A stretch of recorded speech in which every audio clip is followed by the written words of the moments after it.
Hello and welcome back to the Energy Flux podcast. I'm your host, Seb Kennedy, founding editor of Energy Flux, the gas and LNG focused news and analytics platform. I am very excited to be joined on this, the first episode of 2026, by an old energy acquaintance and friend of mine, Victor Ponsford. Victor and I are going to be hooking up on as regular a basis as we can manage to chew over some of the many extreme and wild events occurring in the gas and energy commodity markets. We were inspired to get this mini-series up and running with the events unfolding in the Middle East, and specifically the closure of the Strait of Hormuz, which obviously has prevented the export of LNG and oil from the Middle East. So without further ado, Victor, welcome to the show. Thanks very much. It's an honor to be here and a pleasure. I've followed you for a long time and your content and your research, and I've always found it very interesting. And it's a great opportunity to speak to someone who knows the gas and LNG markets intimately, and to ask you the questions that I've been considering myself, that I've seen other people asking in the space. And I think it is an incredible moment, because this is the crisis that everyone has feared for years, and yet it's happening, and it seems like nobody's quite prepared for it. But before we jump into that, I should just briefly introduce myself. So I work in communications and external affairs in the energy space. I've been doing that for over 10 years, and I really find the narratives in the energy sector very interesting and very compelling, because I think that they move markets. I think that they shift policy. I think that they can really hook into people's imagination. And at the moment, the narratives that are emerging and have been emerging over the last sort of 4 to 5 years, as we've gone through a series of crises in the energy sector, are really shaping the world that we're living in for the next 10, 20, 30 years, even longer possibly. So it's a really interesting moment to jump on and have a discussion about how the world is responding to this crisis right now, and how those responses are going to play out in the long term. Yeah, absolutely, and that's a great jumping off point to get right into the thick of what's happening in the commodity markets. And I don't know about you, Victor, but I just look at the yawning chasm between political rhetoric and reality on the ground, and watching market participants trying to bridge that gap. I wrote a line in this week's chart deck. I publish a weekly chart deck in Energy Flux, and the conclusion was that the markets are no longer pricing a single outcome. They're trying to price two radically different futures at once. One in which the Strait of Hormuz simply cannot remain shut for any extended period, because it will precipitate an unprecedented energy shock that will possibly tip the entire global economy into a recession. And the alternative, which is that the Strait of Hormuz can't possibly be opened up again anytime soon, because the US and Israeli military initiative against Iran has opened up this kind of gargantuan quagmire from which neither administration is readily able to extricate themselves from. So why don't we start with that? Everyone wants to know, how long is it going to be closed for? There's no definitive way of knowing. But what's your view about where we are with the Hormuz situation, and how long it's likely to stay closed for? Well, I think you do have these two opposing positions that are at either end of the spectrum. And I think what's interesting is to sort of, which might indicate how long we have to go through, is to probe who is doing well from the current situation and who isn't doing well. And with energy, there's always the story of two sides, the exporters and the importers. And I think you've done some analysis on who's doing well, which I think we should come to in a minute. But my sort of, and this is very much leaning on my undergraduate days, my understanding about peace is that it's usually achieved when both sides want to sit down, and because they're both in a position of great pain. And so I think as well as exploring who's doing well and who's not doing well, it's really interesting to think about the pain points that people may be subjected to at the moment. But let's first dip into who do you think is doing well in the current crisis?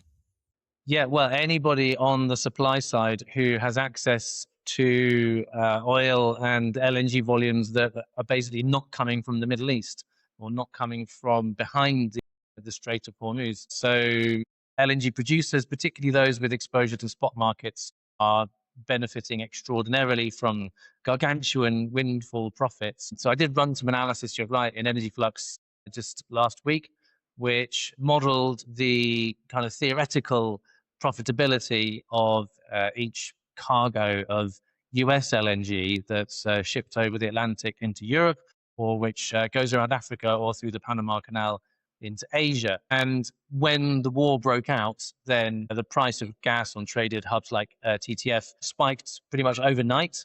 And we saw the profitability of a single cargo leaping from around about $25 million to as high as $50 million. The gas immediately becomes that much more valuable in a period of stress, even though the physical markets haven't actually tightened. The futures markets, the spot markets were already pricing in the likely tightening of those global gas balances, and immediately rewarding market participants who were lucky enough or strategic enough, if you like, to be in a position to sell into those spot markets. Now, the longer the strait remains closed for, then the higher prices go, because the more that the gas balance becomes tightened, and the more we shift from a place of expectation of tightening to a reality of physical tightening with fewer molecules in the market. And I did publish a kind of user interactive model, which you can download and plug in your own assumptions, but with the kind of central assumptions around volume and price increasing over the coming months.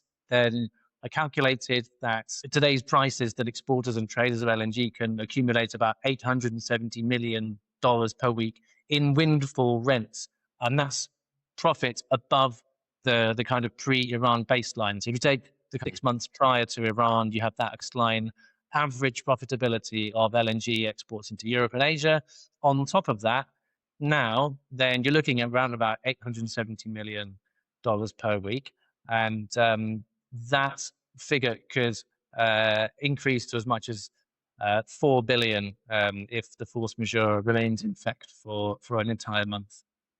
Gosh, that is a huge number. So that's 4 billion for producers in which country, which regions are you talking about there? This is only US LNG exports from the lower 48 states of America, and that assumes a kind of around about sort of 60-40 splits between exports into Europe and into Asia. It's only accounts for windfall rents on top of the baseline, so extra profits in the wake of the price spike arising from the Hormuz closure. It doesn't take into account any LNG exports from any other source. So it's just the US LNG exporters. Okay. And I assume that this means that for US gas producers, exporting via LNG is significantly more profitable than selling through their own hub, which I think is it called the Henry Hub? Yeah, that's right. The Henry Hub is the kind of traded price of gas in North America, and it always trades at a kind of structural discount to other hubs because the US has such a massive shale gas supply base, which means there's ample supply and the demand can always be absorbed by the availability of those molecules. And in fact, that structural discount is really the foundation for the whole US LNG industry. They're buying feed gas that they put into these liquefaction trains at a price indexed to Henry Hub. They've got the cost of liquefaction, and then they have to then accommodate the cost of shipping and insurance, regasification at the other end. And then that kind of full cost stack, you deduct that from the sales price in Europe, so the TTF hub, or in Asia, JKM. And the difference is your netback, your profitability. And that's exactly what has spiked, because the cost base of US LNG has stayed pretty much the same, regardless of what happened in the Middle East. But the end sales price in Europe and Asia has spiked on the anticipation of there being less LNG in the market.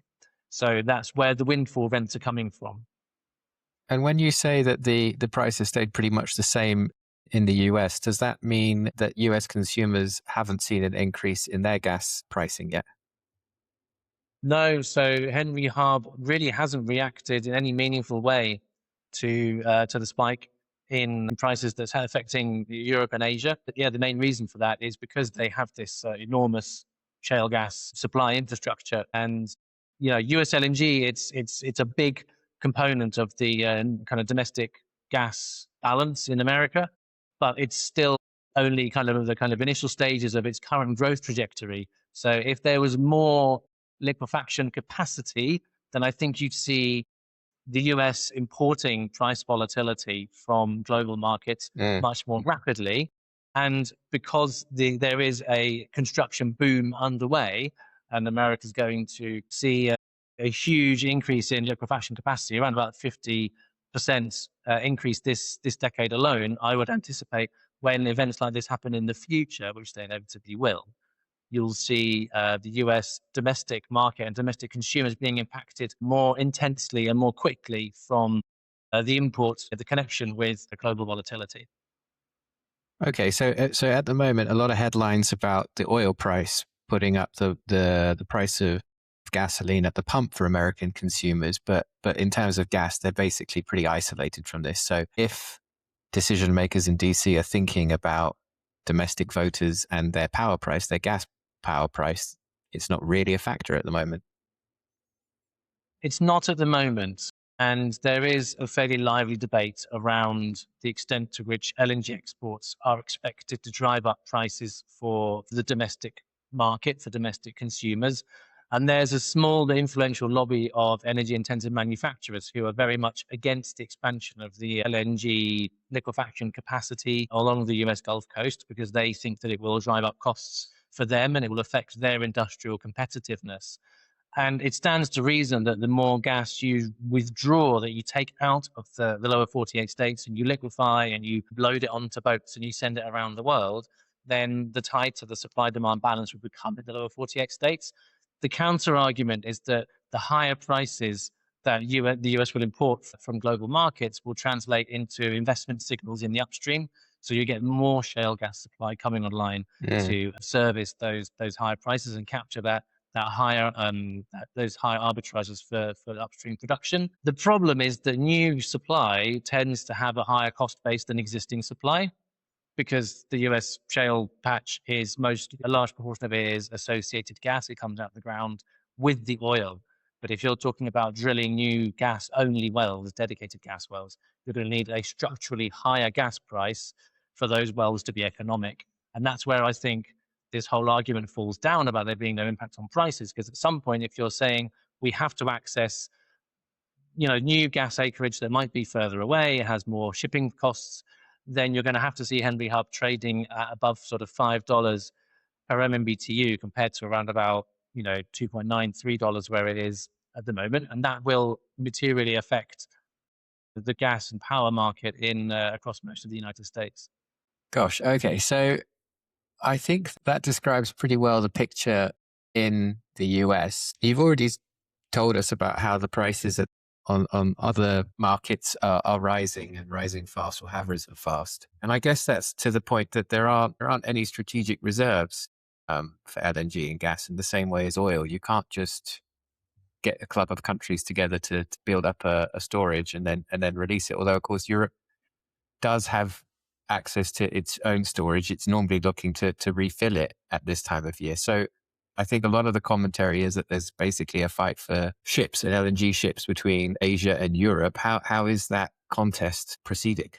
Yeah, so the contest hasn't really started yet because we're not officially in the refilling season. That normally happens in spring, around about April, May. So Europe is still drawing down from its winter gas stocks and importing LNG to meet current demand for gas.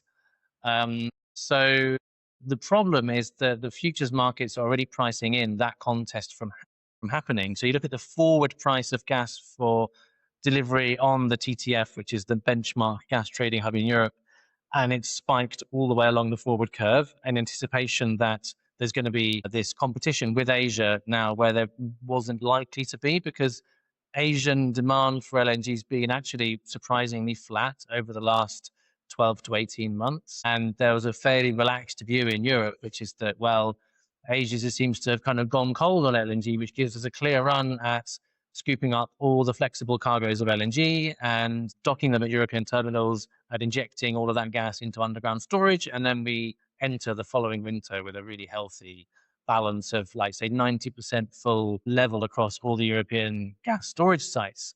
That whole narrative, that whole perception, that whole expectation has been completely upended with the suspension of exports from Qatar, because obviously 20% of the global supply is now missing from the market.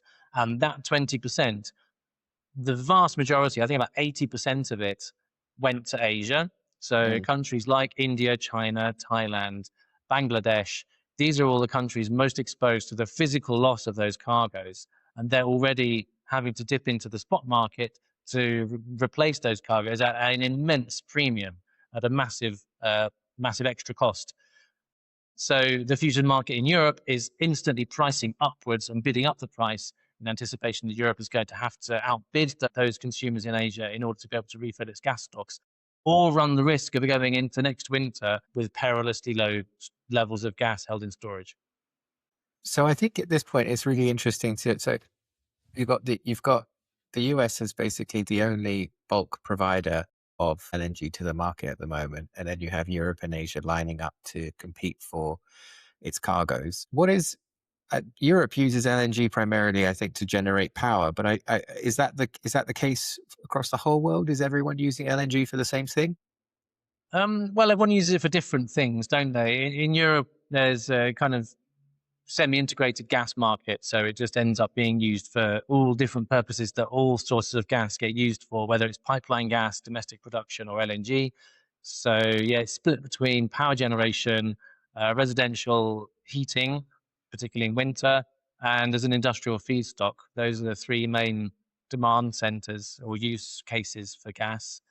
In Asia, then the heating element is not quite so pronounced, but the industrial aspect is more significant. So in India, for example, the fertilizer sector is a huge consumer of natural gas, and including LNG. And we've seen the Indian government already start rationing gas use, and they've restricted the supply of gas to fertilizer plants to 70% of their demand.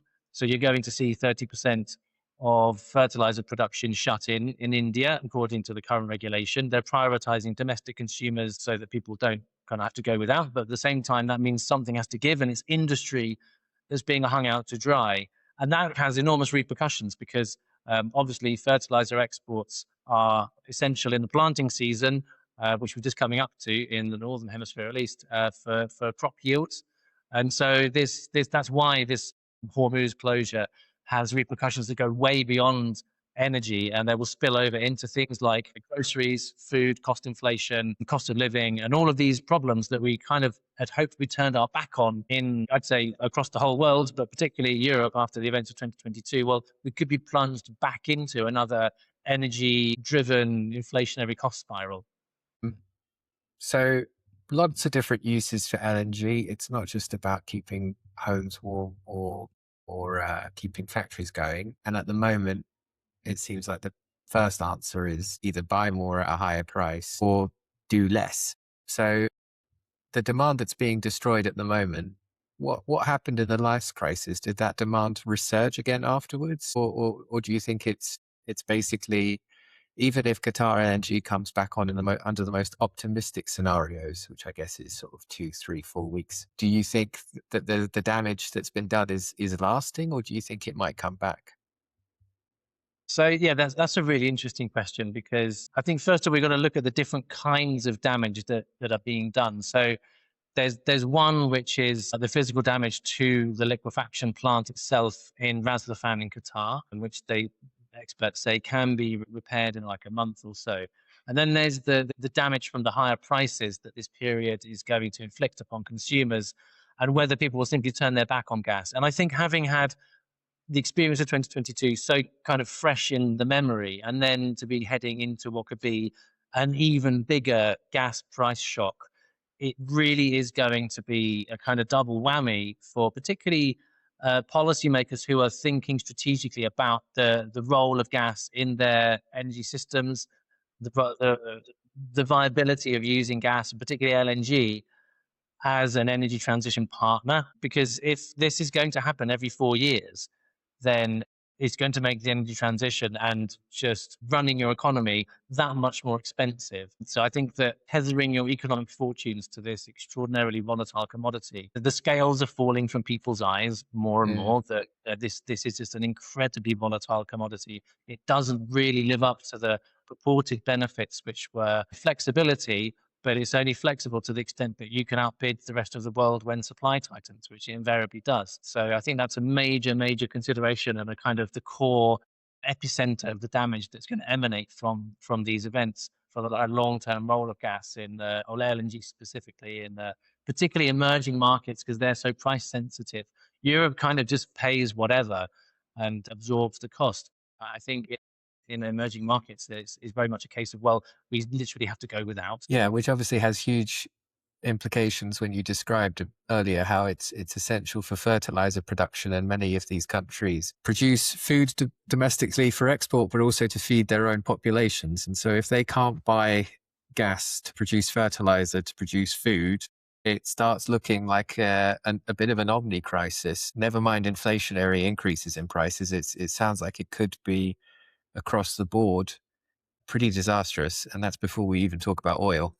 Yeah, absolutely. But tell me, Victor, like I've talked enough. Like, let's talk a bit about your view of Hormuz and the politics around it, and like the likely duration of this closure and what the political escape routes are for all sides. Have you given this much thought? Because it's the $100 billion question right now, isn't it? It's like, how long does it have to stay closed for? What are the trade-offs that each side is considering, and like how long a closure are we looking at, and what's the critical path? Yeah, it's a really good question. I think, what's interesting is to see how the narratives that are being put out there really says a lot about where people think the conflict is heading. So where you have analysts putting out optimistic scenarios, that's probably a little bit wishful thinking on their part and may be reflecting an upbeat sort of client-centric view of where things are heading, because I think there is, in the wider energy space, a lot of people invested in the LNG market. And then I think, as I said earlier, and as we've discussed, the pain points for people in DC are pretty abstract and far away, except for the petrol pump price. And even the midterms, which everyone sort of is talking about, still, in my mind, feel quite far away. I think they're in November. So I don't really see on the US side right now sufficient pain to make them, start looking for meaningfully look for a peace solution. And I think on the opposite side, there's been a sort of rolling conflict in the Middle East now for 2 years plus, and there hasn't been much surrender going on of the type that Donald Trump has said he wants to see. So I think that, people are dug in on both sides. And again, I think some of these more optimistic scenarios that have been put out about things returning to normal sooner rather than later have also been followed up with analysis and scenarios around the might and power of the US Navy, which is obviously pretty damn big. But just today we saw that there are strikes happening on cargo ships. And I think it's interesting to just consider the geography of the Strait of Hormuz, which, as I understand, is actually far more narrow and constrained than people had appreciated. And in the recent past, you've had the Houthis hitting ships in the Red Sea, and that was enough to deter shipping and send a lot of vessels all the way around the whole of Africa. So to my mind, I think you see two sides dug in. I think you do see statements coming out of DC that hint at the conflict being, nearly over, or sort of talking about end games and off ramps. But then, actions speak louder than words. There's still a pretty heavy bombing campaign going on. And it seems to me you've got two sides that at least from their actions, do not seem to be anywhere near putting down arms. And I suppose, the other point is that Israel is also a big part of this equation and also doesn't seem to be that keen. Last time, I think it was a 12-day war. We're past 12 days now. I think, it's really hard to see how in the current scenario, DC or Tel Aviv can claim a victory. And I guess they want to be able to claim victory to their domestic audiences. So yeah, it's the $4 billion question, as I said, but I would assume if I had to put money into it, that the current scenario is going to continue for at least some time. And I think that's where it's interesting to hear what the markets are doing. And you described these two different narratives. And I'm wondering if you've got any view or visibility on, the proportion of money that's flowing into the narrative of this is a short-term thing, everything's going to return to normal sooner rather than later, versus actually no, this is long-term and it's going to take some time.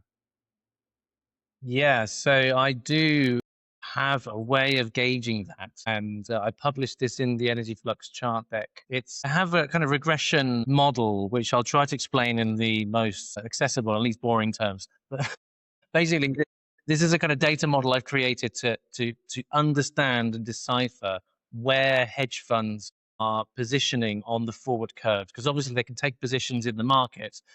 It doesn't have to be just the prompt contract. It can be for delivery next month and 3 months, 6 months next year. And basically by analyzing the Commitment of Traders report, which is a regulatory disclosure document which says where traders are positioned in aggregate across all futures, and doing a regression analysis against price movements on specific contracts, specific maturities. So like May, June, July 2026, going into 2027, TTF futures, you can kind of break down and get a feel for where the trading activity is concentrated.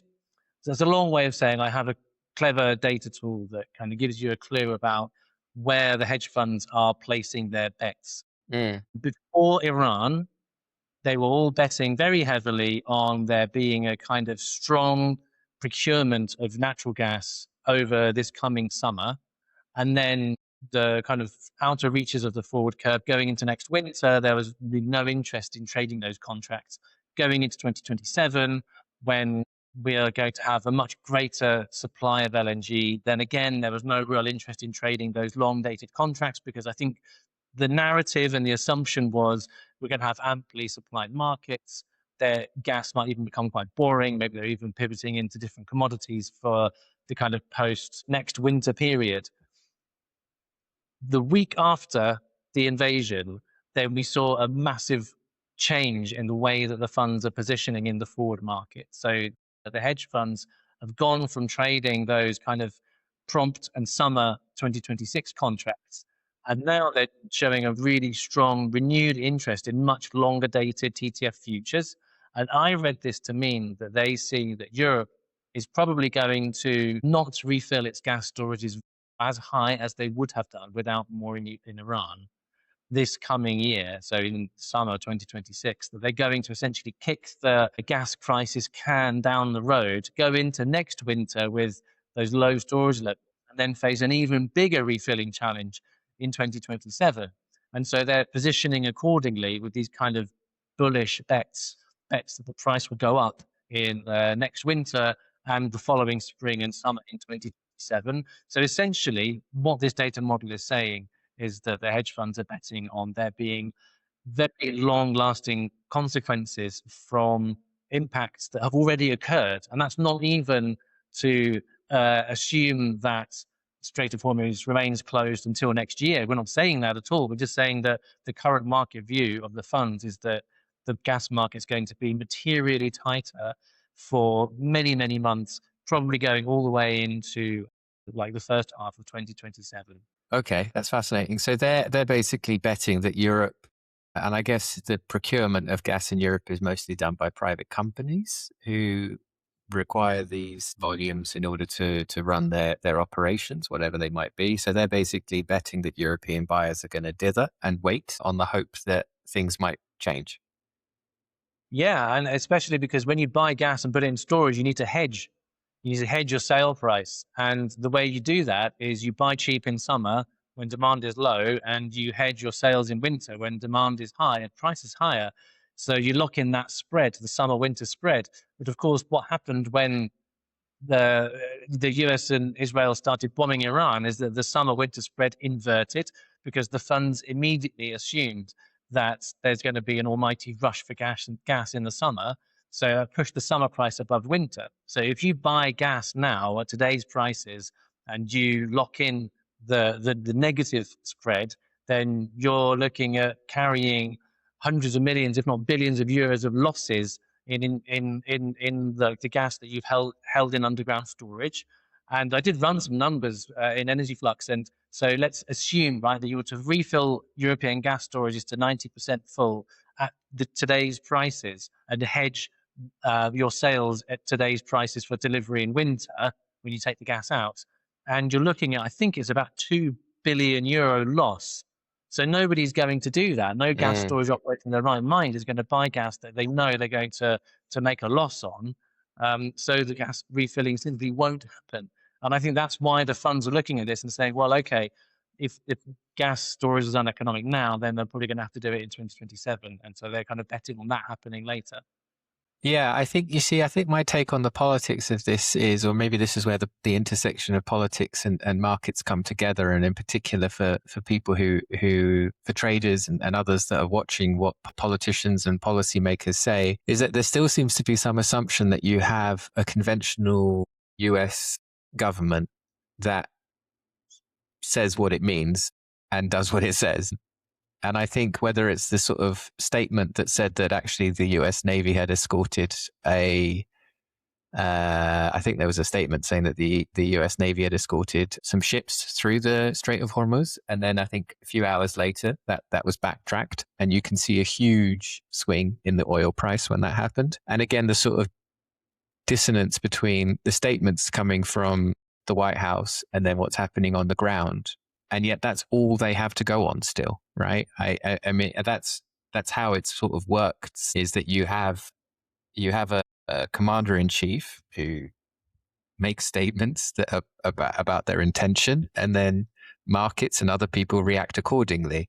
And I think the difficulty here is that you have statements coming out that don't match what's happening on the ground. And at some point there's going to be a disconnect, or there's going to have to be a sort of reckoning and a realization that, like, we cannot necessarily put full trust in what US president and his administration is saying, because we're going to be losing money, or we're not going to be making as much money as we could have. Does that measure up with what you're seeing or thinking? Yeah, I mean, the disconnect between the rhetoric and reality, which I think is our opening sort of talking point, it's just phenomenal. And so quite how you're supposed to trade this is unbelievably tricky, because, like you say, every time the US government says something, they're trying to kind of calm market jitters. But then you turn around and you just have to scroll through any social media feed or turn on any news channel, and you're seeing crude oil tankers being blown up in a blaze in the Persian Gulf. So I'm really surprised that the market places as much credence as it does on the words of somebody who's proven to be, at best, an extremely fickle operator, but worth something considerably worse. And still kind of trading and taking these words at face value, like, oh no, he says it's going to stop soon, when all the facts on the ground are to the contrary. But I guess maybe the market knows something that I don't, or they're simply incapable of processing kind of contradictory information from an authority. I'm actually at a loss to understand why oil trades on the rhetoric and it kind of discounts the reality. That's a really interesting one. Yeah, I mean, I think there is that deferential and sort of time-bound trust in that holders of public offices are going to try and say and act responsibly and think about the markets actively. But at the same time, it's interesting to see how that isn't the case for every country in the world. I saw yesterday, I mean, this is, the other sort of big fossil fuel supplier to international markets is Russia. And I saw that Gazprom had put out a statement about their infrastructure. I don't know if you saw this. And the sort of speculation around this statement, which is that their infrastructure had come under attack.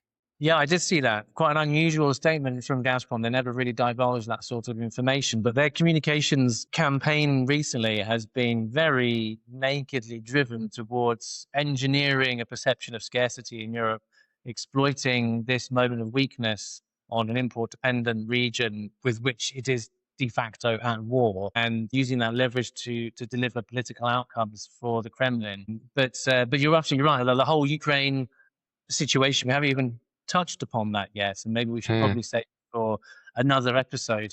But it is kind of a whole separate dimension to this about how Europe resolves the whole Russian pipeline gas thing while also trying to deliver a kind of lasting and meaningful peace for Ukraine. Yeah, it's interesting, isn't it? Because they issued that statement yesterday, but I don't think they said a word about this LNG tanker that got sunk off the coast of Malta in sort of mysterious circumstances. That's right. Although I think that wasn't related to Gazprom. I think that was one of the shadow fleets, so one of the fleet of LNG vessels that gets used to ship sanctioned Russian LNG. But of course, Gazprom doesn't really engage in much LNG trade. And this Novatek, which runs the Siberian LNG projects at Yamal and Arctic LNG too. So it would have been, I think, even more unusual for Gazprom to have commented on that specifically, unless it had been a tanker which had been servicing one of their very small LNG plants. But yeah, that attack, that really did kind of push the envelope on, Ukraine's actions and what's deemed to be kind of acceptable conduct during a military conflict, because obviously an LNG vessel, even if it is carrying sanctioned cargo and it's helping to finance the war effort, it is still not a military asset. And so striking those installations, even though like Russia has obviously been indiscriminately targeting civilian infrastructure in Ukraine, it's like it's problematic for Ukraine, which is kind of striving to adhere to a higher standard of military engagement. But it's incredibly difficult and very complicated area. I realize we're running low on time, but I think, and there's plenty more to discuss in subsequent episodes, but I do think it's interesting to touch here on the LNG vessel, the Russian LNG vessel being struck reminded me of when Nord Stream 2 got blown up. And then also, I mean, just the more mundane stuff that can happen around gas and LNG, which, there's been outages of LNG facilities in the past in the US, which I think took out double-digit percentages of production. So, looking ahead through the spring, the summer, into the autumn and December, we're already in a tight market. Should any of these things happen, maintenance shutdowns in Norway for piped gas, infrastructure in the US, any further attacks in mysterious places, what do you think the impact of those would be?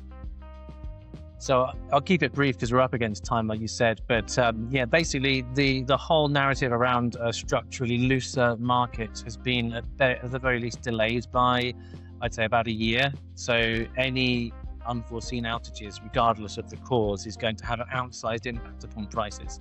You're going to see markets being a lot more jittery for a lot longer. The kind of long lost LNG glut, which I've written about at length in Energy Flux, is it's constantly being kind of pushed to the right. It will arrive, but I'm not placing any bets on quite when we're going to see that kind of those looser market conditions prevail. Very interesting. So I think that's something for next time. And I think beyond that, we can also talk about what this means for other power sources that maybe are doing well at the moment. And I think we can talk about what happened in 2022 and how much we think that's going to be replicated this time. But I think that's all for another episode. Absolutely. Yeah, no, there's so much to talk. That's why we're doing this, Victor, and I really appreciate you making the time. Hopefully we'll be hooking up again in the very near future to chew over the latest developments. But let's pause there for now. Any final remarks, Victor, before we sign off? I just think the last 2 weeks have been fascinating. There's been something every day. We're coming up to the weekend. I think it'll be just as interesting to touch base on this all next week, the week after, because things are moving fast. Absolutely. Well, yeah, we'll be back together before too long. Just to remind everybody listening to, if you're not already signed up to Energy Flux, go to www.energyflux.news. There's a free newsletter. Go sign up there. There's lots of interesting stuff, deep dives, chart decks, hot takes, and reams and reams and reams of data and charts which explore all the things we've been talking about today. But all that's remaining is for me to thank you, Victor, for joining me, and thank you all for listening, and I'll see you again soon.